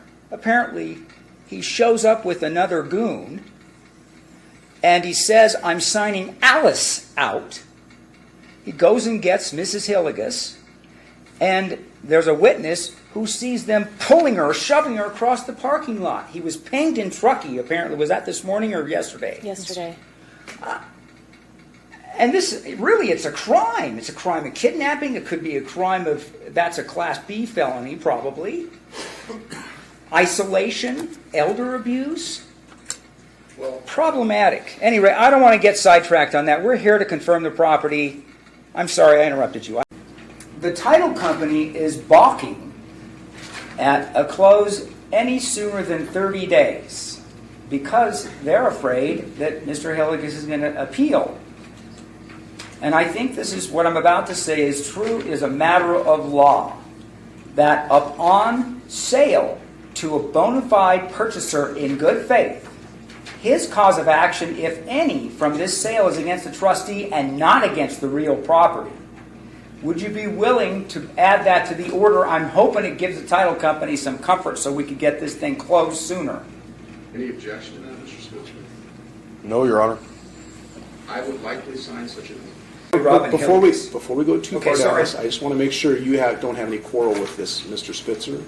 I have no quarrel with that, Your Honor. You do have immediate authority under NRS 159.334 to issue a no contact order under the guardianship statutes. Mr. Earl? My only additional thought is under NRS 159.305 that you're dealing with just general exploitation, potential abuse, and so forth, and under those statutes, then likewise the guardian would have authority or an interested party. And my thought about a domestic violence protection order is this, is it's registrable. In other words, it'll go into a state and national database. And it may have more legs, for lack of a better term, than simply, I of course order that Mr. Hillygus have no contact with a protected person in this case. And that is pursuant to Chapter 159. But let's see if we can establish whether or not there's testimony to warrant a domestic violence protection order. So, ma'am, would you kindly stand, raise your right hand, and take the oath of a witness? Do you solemnly swear the testimony you're about to give in this case shall be the truth, the whole truth, and nothing but the truth, so help you God? And they allowed him out thinking that he was the son and he was allowed to take her out, even though in her file he is not. His name is not on the list of people that are allowed to remove her from the facility. There's a picture in the back room of him, but it didn't look like him. Let's test that theory with the picture she is referring to and the Reno PD body cam footage of Roger asking them for a civil standby. Let's see what we find with what we have.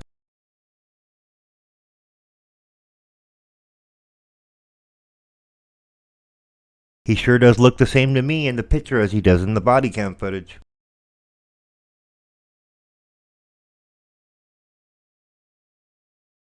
Let's move now next to the accounting.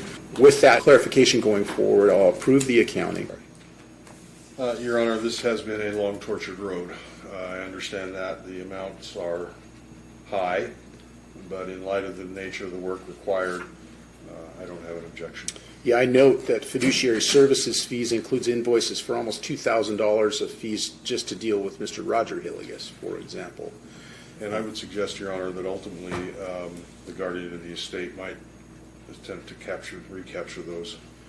I agree.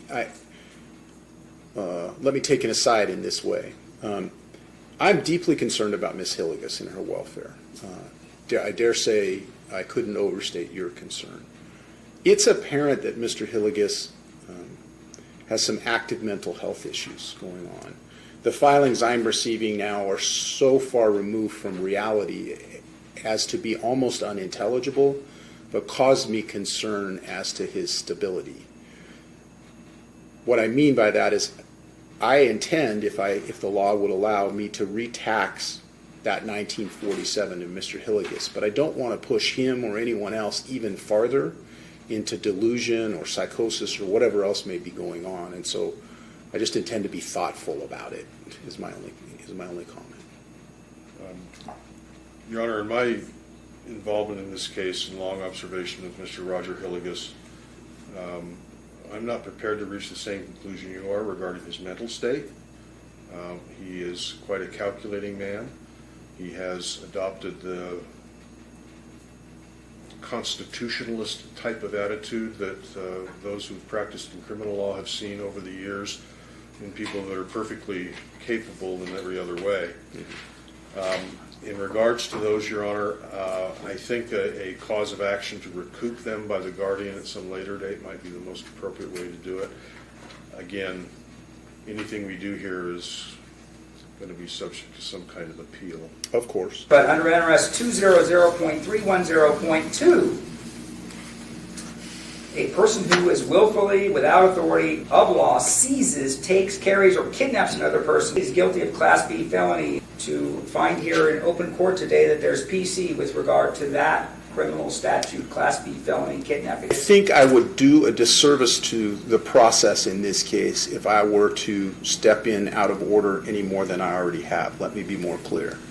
It's fairly unusual for a district judge sitting with family division jurisdiction, as I do in this guardianship area, to sua sponte issue a protection order.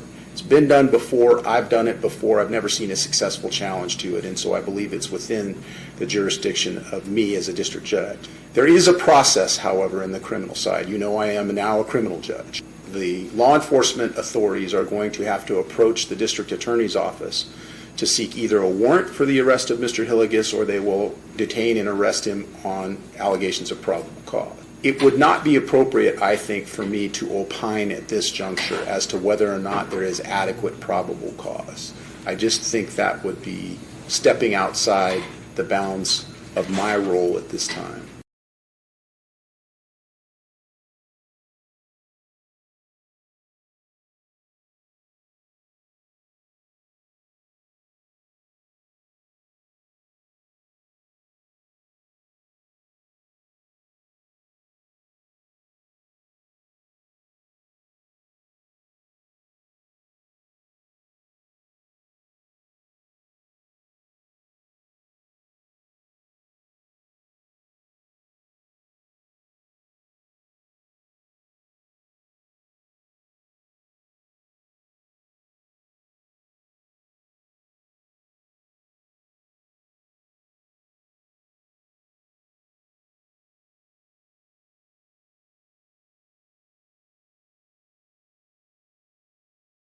Wow, talk about violating your judge's oath of office. So much for avoiding the appearance of impropriety, and so much for upholding the state and federal constitution, eh? It would be a UCCJEA. Correct. Okay, and there's an equivalent in...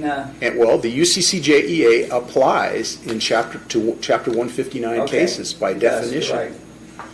And so there may be a mechanism for a retake warrant, as it were, related to the person of Ms. Susan Hillygus. Apart from that, law enforcement is very aware of this case, I can tell you. It would appear to me there is an active investigation. It would appear to me there is some reason to believe that Mr. Hillygus has kidnapped, falsely imprisoned, and or unlawfully detains the person of Susan Hillygus. Okay. I think that's all I have before you today, Your Honor. Anything else, Mr. Spitzer? No, thank you, Your Honor. Or Mr. Earl? No, thank you. Thank you all very much for your time. Ladies, good day to you. Thank you very much. You're welcome. Jurisdictional disputes regarding children in Las Vegas, helping families throughout Clark County. In Nevada, custody disputes are governed by the Uniform Child Custody Jurisdiction Enforcement Act, which is commonly referred to as the UCGA.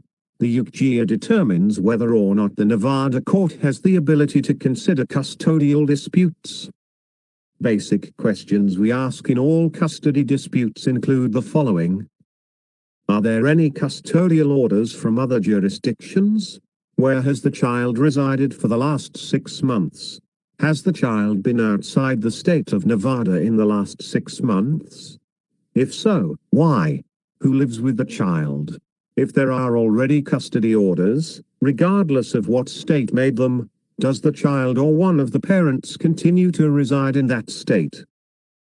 The answers to these questions help us assess if the state of Nevada is the proper place to establish or modify a custodial order.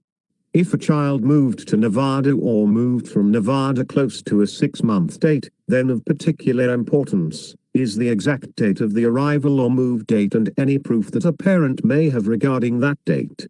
Even if a child has not been in the state of Nevada for 6 months, NRS 125A.335 permits the court in the state of Nevada to exercise emergency jurisdiction and to make temporary orders if the child is located in the state of Nevada. There are specific factual elements that must be met for the court to take the action, but it can happen in limited situations. Under the right set of circumstances, those temporary orders can become permanent orders. Under the u.g., Nevada judges are encouraged to schedule a teleconference with judges in other jurisdictions when there is a dispute regarding which state has the authority to rule on custodial issues. Regularly, attorneys appear at u.g. teleconferences and are permitted to argue a parent's position regarding custody.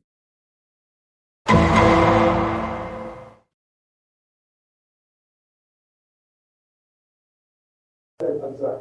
When you said that Stewart.Handte was wrong, that Gus was on that signing sheet, you were wrong, weren't you? I think I told him, and yes, I was wrong, I told him that we did not find the name Stu on this sheet. Well, but you did find the name Stu, didn't you? I just now saw that, yes. Isn't that incredible? 2 years later, or 3 years later at this stage, you finally, for the first time, looked at the signing sheet and you called him a liar initially in the interview? So I've looked at this sign-in sheet before. I misinterpreted that clearly and thought the name above it was Josie. That is clearly my mistake. I will admit to that, but it certainly was not an intentional overlook. You mean since August 8th, 2018, this is the first time you became aware of it? 2019, but yes, that is the first time I've interpreted that as Susan. Well, it's not I can interpret it as Susie, is it? What do you mean? It says Susie, doesn't it? It does. Up until this point, I read that as Josie. Each time I looked at it.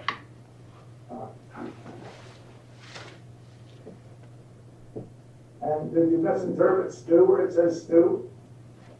I definitely didn't read it as Stu. Now I can see it as a very sloppy. I can see how it can be interpreted as Stu, and it looks like G-O-S, which I can look at and say is likely Gus, yes. Likely Gus, and that's their omission too, isn't it? Yes, it is. So, and as we listen to this tape of you specifically told Mr. Handte he did not sign in his certificate. Yes, I did. You told him that you had done interviewing and that he was wrong, correct? Can you repeat that question, the first half of it? That you had interviewed the people at Stone Valley, and they said that wasn't correct, that he didn't sign it. Yes, that they had been interviewed, not that I specifically interviewed them. Oh, you had that information because you imparted it to Mr. Handte, didn't you? Sorry, I'm having difficulty hearing you. You told Mr. Handte that when you were interviewing him, and the clip we just listened to, didn't you? I told Mr. Handte what? That the two people out there said that he did not sign it. I didn't tell him that they said he didn't sign the sheet. I believe what I told him was that we did not see his name Stu on the sign-in sheet or Susan. Actually, we just listened to what you said, and that's not what you said in the tape. What you said in the tape was that you interviewed the people out there independently, both girls, remember, independently. That you were there to see someone else. And now we're talking about two independent witnesses. That's what you told Mr. Handte, wasn't it? Yes, I thought your question was whether or not I told Mr. Handte the witnesses there saw or didn't see him personally signing the law. Now let's go to that. So what we have done is the initial part of this interview by you, this investigation by you. You have made, as you admit now, crucial errors in your interpretation of what was said. Is that correct? In what was said, what are you asking me if I misinterpreted? Misinterpreted when you told Stewart.Handte you didn't put Stu down. You were wrong. Yes, I was wrong. Detective Jenkins, when you were filing the affidavits in support of these various criminal complaints, were you putting in there the same erroneous information that you started out with on the first part of August 2019? Can you be more specific about what information I included in the affidavits that you're asking me about? from the affidavits that he was living there that Mr. Handte had falsified names by putting Judge, if I may. Go ahead. I believe that most affidavits in support of warrants are sealed. I don't believe in the discovery that I have seen an affidavit in the support of the warrants. So it puts defense counsel in a difficult position in this type of cross-examination to examine a witness who put together an arrest warrant application if we don't have it. I'm not saying with 100% certainty in my thousands of pages that I don't have it. I don't recall seeing it. If it's been supplied to us by the district attorney's office, I don't believe I have it. And of course, my client had a counsel or two before me. But I talked to Ms. Stone. It's her understanding that they don't have the affidavits in support of the warrants either. So I believe, I just think it's a disingenuous objection when an application for a warrant has not been provided by counsel to be in the middle of an examination like this for Mr. Bitar to ask that question and then the state to object when they know that we may not have that document. And it's been my experience that the sealing of a warrant affidavit is the exception rather than the rule, but Mr. Stegall, I'll allow you to address that. The disingenuous part of this, and I hate because it's so late in the day to go there, but it's disingenuous to argue, did you make this statement in an affidavit when Mr. Evenson is saying he doesn't have the affidavit? An affidavit, by the way, which does not apply to Mr. Pataro's client. The testimony is Mr. Handte was arrested outright without a warrant. It was only Mr. Hillygus.